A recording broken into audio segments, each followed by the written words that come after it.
Hello दोस्तों, स्वागत है आपका क्रेजी एग्जाम ट्रिक्स में। जैसे कि पिछले वीडियो में हमने वेद के बारे में चर्चा की थी, अब उससे आगे बढ़ते हुए चैप्टर में वैदिक काल के बारे में जानेंगे। तो मैंने बताया था कि वैदिक काल दो भागों में विभाजित किया गया है। वैदिक काल को तो कौन कौन से कालों में विभाजित किया गया था? एक तो था ऋग्वैदिक और दूसरा कौन सा था? उत्तर वैदिक। उत्तर वैदिक। ऋग्वैदिक को ही पूर्व वैदिक कहा जाता था। ठीक है, ऋग्वैदिक को ही पूर्व वैदिक काल कहा जाता था। तो ऋग्वैदिक काल का टाइम पीरियड कितना था? तो 1500 से 1000 ईसा पूर्व। और उत्तर वैदिक का कितना था? तो 1000 से 600 ईसा पूर्व। ये सब मैंने कल वाले वीडियो में आपको बता दिया था, पिछले वीडियो में। ठीक है, तो इससे आगे चर्चा करते हुए देखते हैं वैदिक काल के बारे में। ऋग्वैदिक काल जो कि 1500 से 1000 ईसा पूर्व तक है, इसे ही क्या कहते थे? पूर्व वैदिक काल। तो समझिए आर्यों का आगमन एवं विस्तार। तो आर्यों के आगमन के विषय में विद्वान एक मत नहीं है, मतलब अलग अलग लोगों ने अलग अलग मत दिए हैं। कोई बोलता कहीं से आए हैं, कोई बोलता कहीं से आए हैं। तो कोई एक स्पष्ट वाक्य नहीं है जो बताता हो कि आर्य कहाँ से आए थे। ठीक, आर्यों के आगमन के संदर्भ में मैक्स मूलर, आर्यों के आगमन के संबंध में मैक्स मूलर का मत सर्वमान्य, इनका ही मत माना जाता है, मैक्स मूलर का। इनके अनुसार आर्यों का मूल स्थान मध्य एशिया था। क्या था? मध्य एशिया था। इनकी पुष्टि जीव विज्ञानियों ने भी की है। ठीक, आगे देखिए।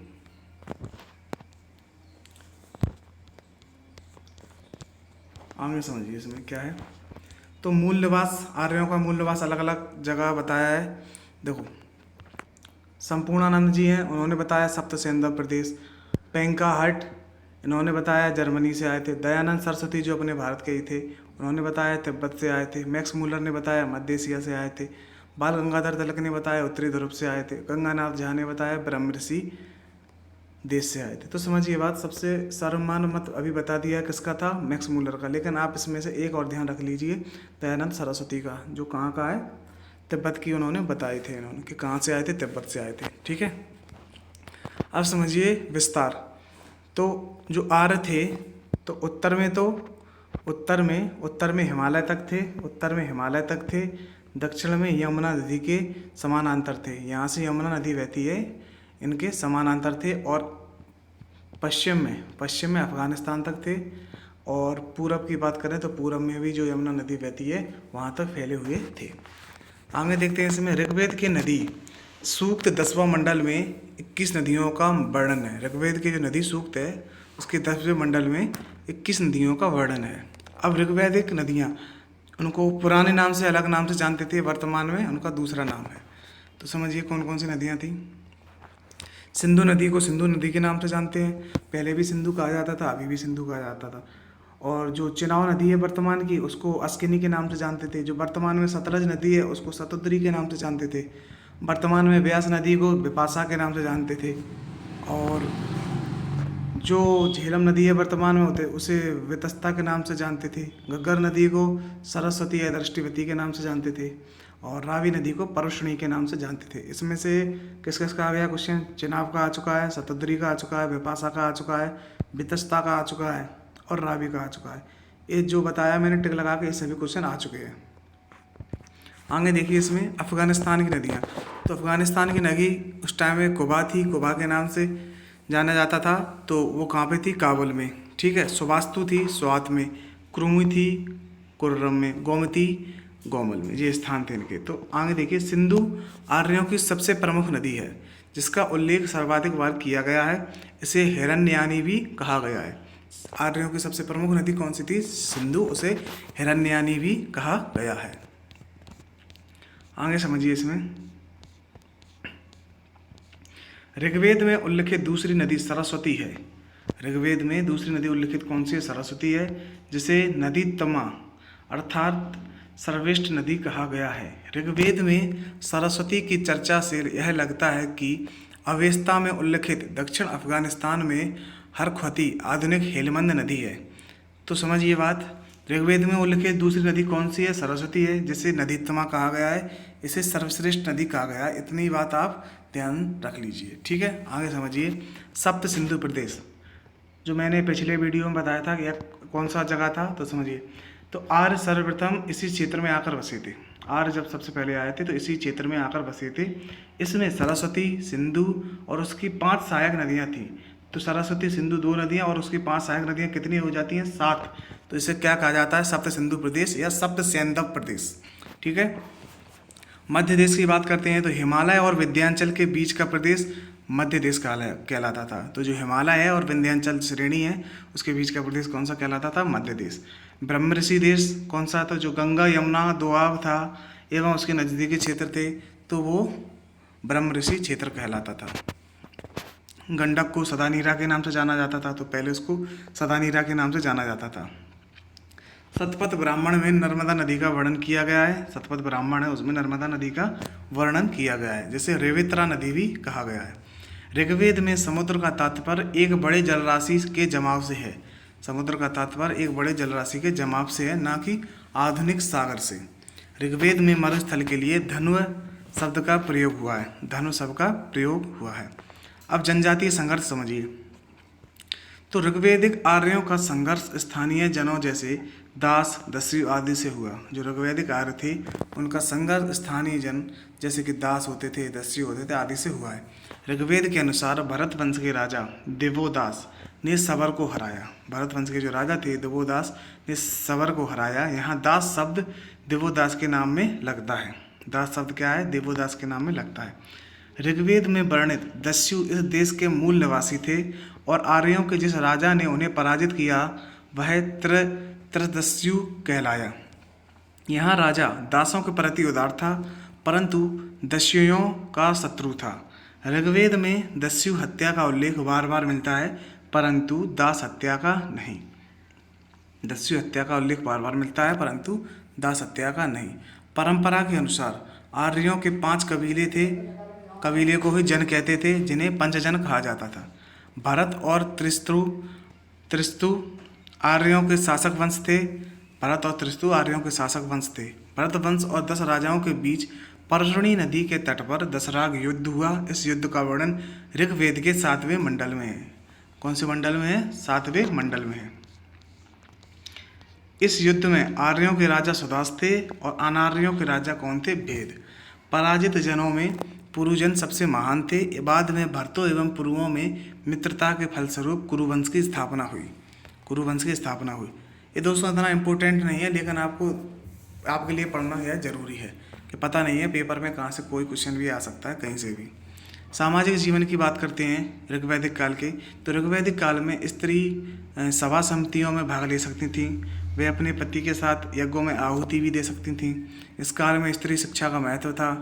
पर्दा प्रथा नहीं था। सती प्रथा का प्रचलन भी था नहीं था। अगर इतनी ही चीज़ मिल जाती है, स्त्री शिक्षा का महत्व, पर्दा प्रथा और सती प्रथा, तो यहीं से माना जा सकता है कि इस टाइम पीरियड बहुत अच्छा था।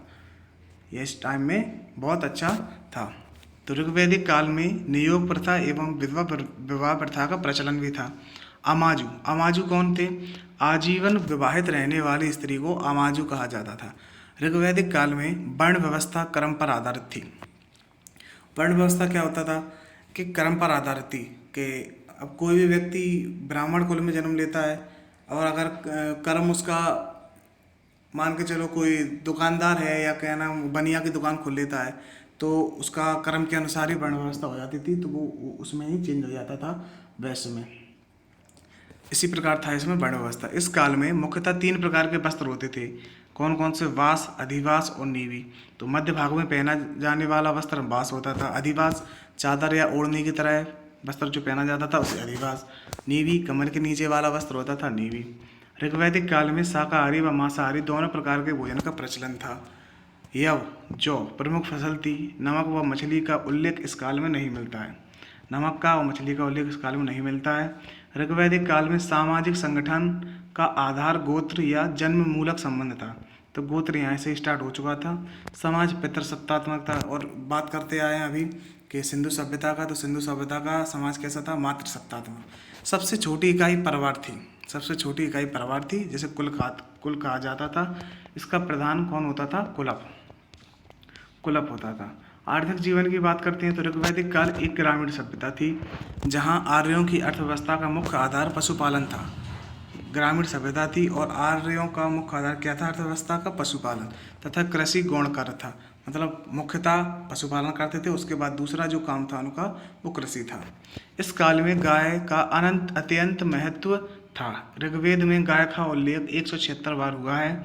अनेक शब्दों की उत्पत्ति गाय से हुई है, जैसे गोहना, गोहना यानी कि अतिथि, गौमत यानी कि धनी व्यक्ति, गोधूली यानी कि संध्या का समय, अघन्या मतलब ना मारी जाने वाली गाय, और गविष्टि मतलब गाय का अन्वेषण। इनमें से दो पूछा जा चुका है, अघन्या का और गविष्टि का। तो क्वेश्चन आ चुके हैं इसमें से। आगे बात करते हैं, ऋग्वेद में कृषि की चर्चा केवल 24 श्लोकों में की गई है।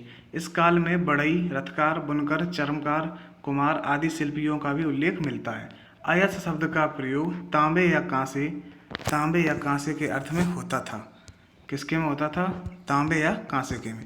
राजनीतिक जीवन की बात करें तो ऋग्वैदिक काल में आर्यों का प्रशासन तंत्र कबीले के प्रधान द्वारा संचालित होता था। कबीले का जो प्रधान होता था उसके द्वारा संचालित होता था, जिसे राजन कहा जाता था या राजा। अनेक कुल का प्रधान कौन होता था? कुलप। मिलकर ग्राम का प्रधान कौन होता था? ग्रामीणी। और अनेक ग्राम मिलकर विष बनाते थे, विष का प्रधान कौन होता था? विषपति। और अनेक विष मिलकर जन बनाते थे, तो जन का प्रधान कौन होता था? राजन। इस प्रकार से ये व्यवस्था चलती थी तब टाइम में।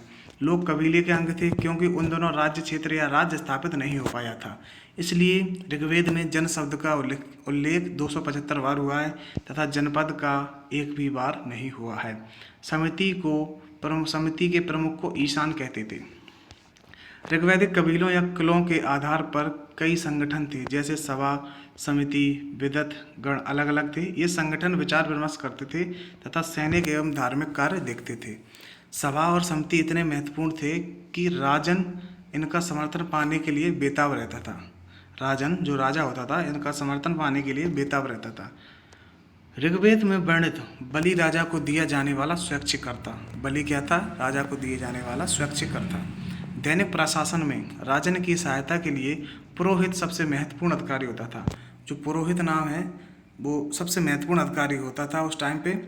इस काल में वशिष्ठ एवं विश्वामित्र दो महान पुरोहित हुए। ऋग्वैदिक काल में कौन कौन? वशिष्ठ और विश्वामित्र दो महान पुरोहित हुए। वशिष्ठ रूढ़िवादी थे एवं विश्वामित्र उदार थे।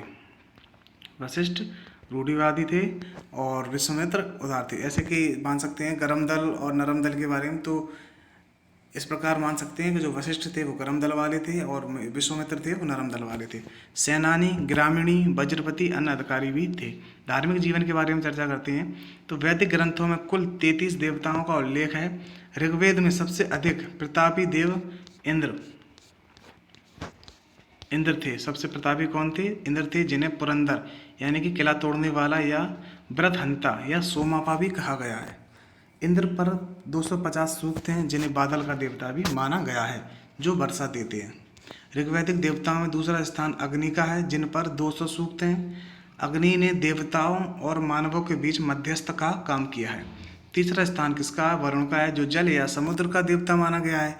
उसे प्राकृतिक संतुलन का रक्षक भी कहा गया है। वरुण का उल्लेख 176 बार किया गया है। अब बात करते हैं प्रमुख ऋग्वैदिक देवताओं की।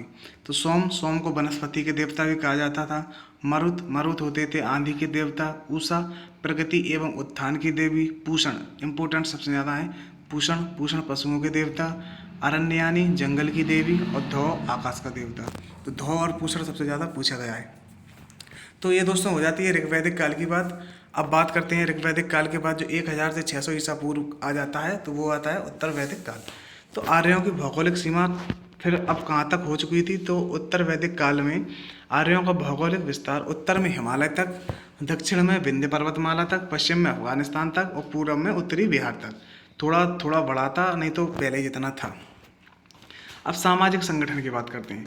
उत्तर वैदिक काल का समाज 4 वर्णों में विभक्त था: ब्राह्मण, राजन्य, क्षत्रिय और वैश्य। ब्राह्मण, राजन्य, क्षत्रिय और वैश्य।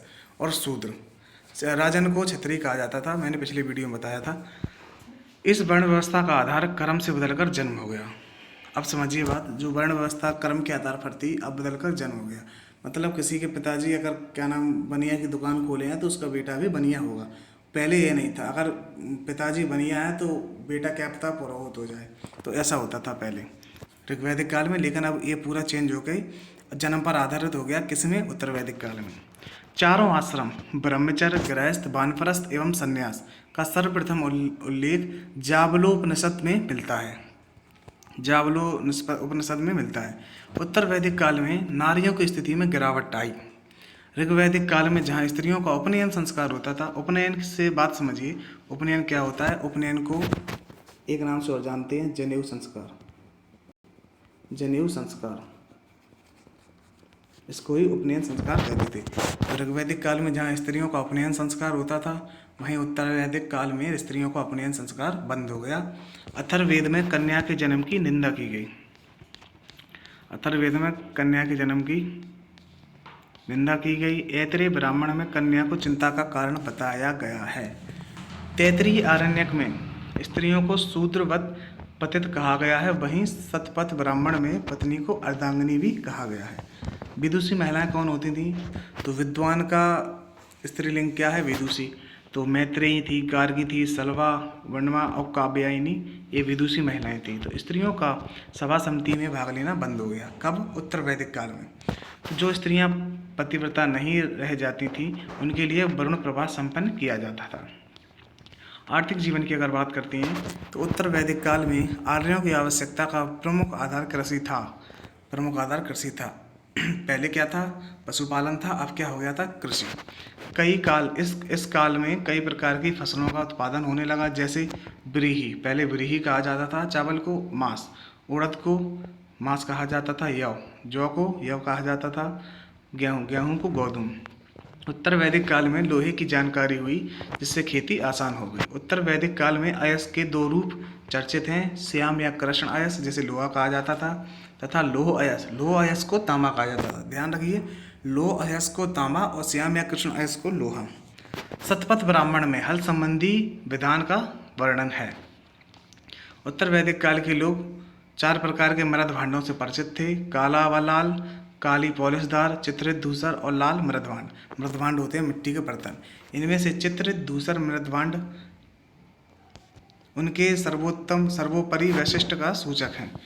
1000 ईसा पूर्व में ये क्वेश्चन पूछा गया है। 1000 ईसा पूर्व में लोहा सर्वप्रथम कर्नाटक के धारवाड़ में मिला। कर्नाटक के धारवाड़ में मिला। इसी समय पाकिस्तान के गांधार क्षेत्र में भी लोहे का प्रयोग होने लगा। सर्वाधिक लोह औजार अतरंजी खेड़ा से प्राप्त हुए। कहाँ से प्राप्त हुए? अतरंजी खेड़ा से। खेती और विधिक शिल्पों की बदौलत अब उत्तर वैदिक काल के लोग स्थायी जीवन अपनाने में समर्थ हो गए। अब जो व्यक्ति खेती करेगा, किसानी करेगा, तो वो एक नॉर्मल सी बात है कि स्थायी जीवन जीने लगेगा। आगे देखिए, इस बारे में चर्चा करते हैं। उत्तर वैदिक काल में राजकीय प्रभुत्व सामने आया। राजकीय प्रभुत्व सामने आया, विदत लगभग समाप्त हो गया एवं सभा समिति का प्रभाव भी कम हो गया।